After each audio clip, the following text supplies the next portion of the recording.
ఓం విఘ్నేశ్వర నమః. రామాయణాన్ని చెబుతున్నది చలమలశెట్టి జానకీరాణి. అందరికీ ఉగాది శుభాకాంక్షలు. నూతన సంవత్సరంలోకి మనందరం కూడా అడుగు పెడుతున్నాము. అందరూ కూడా సుఖ సంతోషాలతో ఆయుర ఆరోగ్యాలతోటి ఉండాలని కోరుకుంటున్నాను. రావణాసురుడి దగ్గరికి వెళ్ళి శూర్పణఖ చెప్పిన విధాంతం అంతా కూడా మనం విన్నాము. ఇప్పుడు రావణాసురుడు అంతా విని ఏం చేయబోతున్నాడో తెలుసుకుందాం. శూర్పణఖ మాటలు విన్న రావణాసురుడు మంత్రులందరూ వంక చూసి మంత్రులు వెళ్ళిపోమని సైగ చేశాడు. తానొక్కడే నిశ్శబ్దంగా రథం తీసుకొని సారథిని పిలిచి రథం ఎక్కి బయలుదేరాడు. అలా వెళుతూ వెళుతూ వెళుతూ ఉండగా ఈ సముద్ర తీరం కదా, శ్రీలంక అంతాను సముద్ర తీరం దాటి మన భారతదేశంలోకి వచ్చేశారు.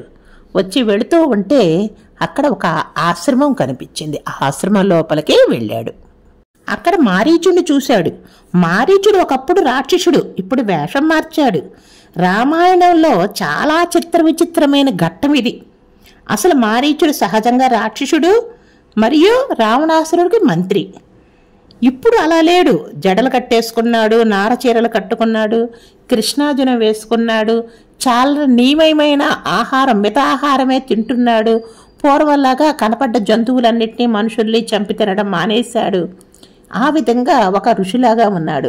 రావణాసురుడు గబగబా అడుగులేసుకుంటూ మారీచుడి దగ్గరికి వెళ్ళాడు. మారీచా, మారీచా, నేను చాలా కష్టంలో ఉన్నాను. నీ వంటి మహాత్ములు కాకపోతే నాకెవరు ఉపకారం చేస్తారు? అందుకే నీవు తప్పకుండా నాకు ఉపకారం చెయ్యాలి. నీకు తెలుసు కదా, నేను జనస్థానంలో ఉండి 14,000 మంది రాక్షసుల్ని నియోగించాను. అందరూ మునులు, ధర్మాను మునులు చేసే యాగాదులు నాశనం చేయమని చెప్పాను.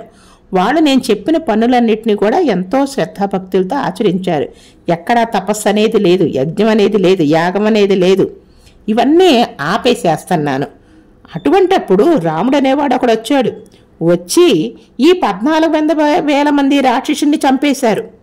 నేను 14,000 మంది రాక్షసుల్ని ఎందుకు నియోగించాను? యజ్ఞయాగాదులు చేయకుండా ఇవన్నీ నివారించడం కోసం చేస్తే రాముడనే వాడొచ్చి ఈ 14,000 మంది రాక్షసుల్ని చంపేశాడు. మరి ఇటువంటప్పుడు నీ సహాయం కోసం నేను వచ్చాను అని చెప్పాడు. నా చెల్లి శూర్పణఖ పాపం పిచ్చి తల్లి, ఏ పాపం చేయలేదు. దాన్ని పట్టుకుని ముక్కు చెవులు కోసేశాడు. మారీచా, నాకెంత బాధగా ఉంటుందో ఒక్కసారి ఆలోచించు. ఆయన భార్య సీత దేవకన్యలా ఉంటుందంట.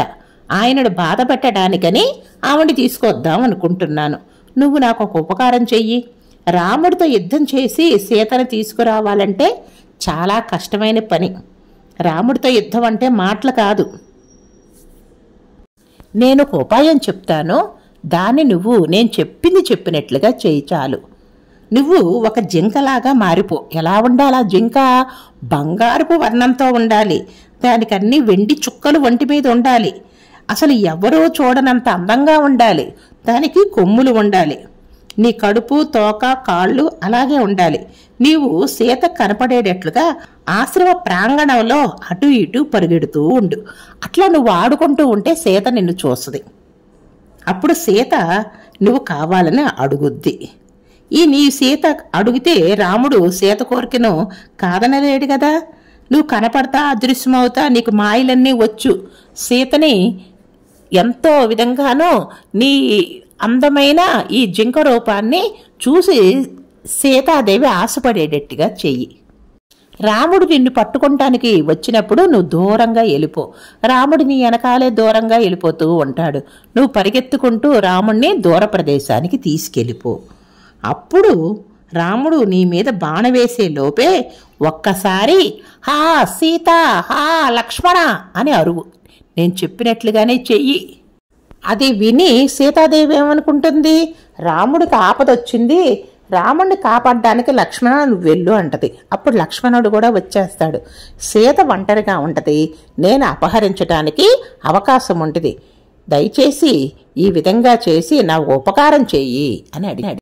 అది విని మహాత్ముడైన మారీచుడు అలా స్థాణువులా నిలబడ్డాడు. ఇదేంటి? వాల్మీకి ఒక పక్కన రాక్షసుడని రాశాడు, మరొక పక్క మహాత్ముడైన మారీచుడు అంటున్నాడు. రాక్షసుడు మహాత్ముడు అవడం ఏంటి అని ఆలోచించండి. మనకి బాలకాండలో మారీచుని ప్రసక్తి వస్తుంది. ఎప్పుడంటే విశ్వామిత్రుడు రామలక్ష్మణులు తీసుకొని యాగాన్ని రక్షించడం కోసమని విశ్వామిత్రుడు రామలక్ష్మణుని అడవికి తీసుకొస్తాడు. అప్పుడు మారీచుడితోటి యుద్ధం జరుగుద్ది. అప్పుడు మొదటిసారిగా మారీచుడు రాముల వారిని చూస్తాడు. మారీచుడితోటి యుద్ధం చేశాడు. మారీచుడు తర్వాత రాముని చూసిన తర్వాత మారిపోయి మహాత్ముడులాగా మారిపోయి ఒక ఋషీశ్వరులాగా బతుకుతున్నాడు. ఇటువంటి సమయంలో రావణాసురుడు వచ్చి నువ్వు నా దగ్గర మంత్రిగా చేశావు, మరి నా సహాయాన్ని నువ్వు పొందావు కనుక ఇప్పుడు ఎట్లా అయినా సరే నాకు ఉపకారం చేయమని అడుగుతున్నాడు. అప్పటికీ కూడా మారీచుడు చెప్తాడు, రాముడు నువ్వు అనుకున్నట్లుగా చెడ్డవాడు కాదు, చాలా మహాత్ముడు. రాముడిని నేను చూశాను, చాలా మహాత్ముడు. అటువంటి రాముడికి ఈ విధంగా చెయ్యాలని నువ్వు అనుకోవద్దు. రాముడి మీద నీకు ఎవరేం చెప్పారో అవన్నీ అబద్ధాలు. ఆయన మహాధర్మాత్ముడు. త్రికాలు వేదైన వశిష్ఠుడు, విశ్వామిత్రుడు, అగస్త్యుడు ఎట్లా మాట్లాడతాడో అంత చక్కగా మారీచుడు మాట్లాడాడు. ఆ సీతాదేవి దేవతామూర్తిలా ఉందన్నావు, నిజంగానే ఆవిడ దేవత అయి ఉంటుంది. మిమ్మల్ని అందరినీ చంపడానికే, రాక్షస కులాన్ని అంతరించి చేయడానికి ఈ విధంగా వచ్చిందేమో. మరొక్కసారి ఆలోచించు. లంకాపట్టణం నశించిపోద్ది, రాక్షస జనమంతా కూడా నశించిపోతారు. అటువంటి స్త్రీ మీదకి వెళ్ళకూడదు, చాలా తప్పని ఎన్నో రకాలుగా చెప్తాడు. రాముడు ఎటువంటి వాడనుకున్నావు? ప్రపంచంలోని అంత ధర్మాన్నంతా తీసుకొచ్చి రాసులుగా పోస్తే అటువంటి రాశి ఎటువంటిదో అంతటి ధర్మాత్ముడు రాముడుంది. అంటే ఇక్కడ చెప్పేది ఏంటంటే వాల్మీకి ప్రపంచంలోని ధర్మం అంతా ఒకవైపు ఉంటే అంతటి ధర్మం ఒకే ఒక వ్యక్తిలో ఉంది, అది శ్రీరామచంద్రమూర్తిలో ఉంది అని మారీచుడితో చెప్పించాడు.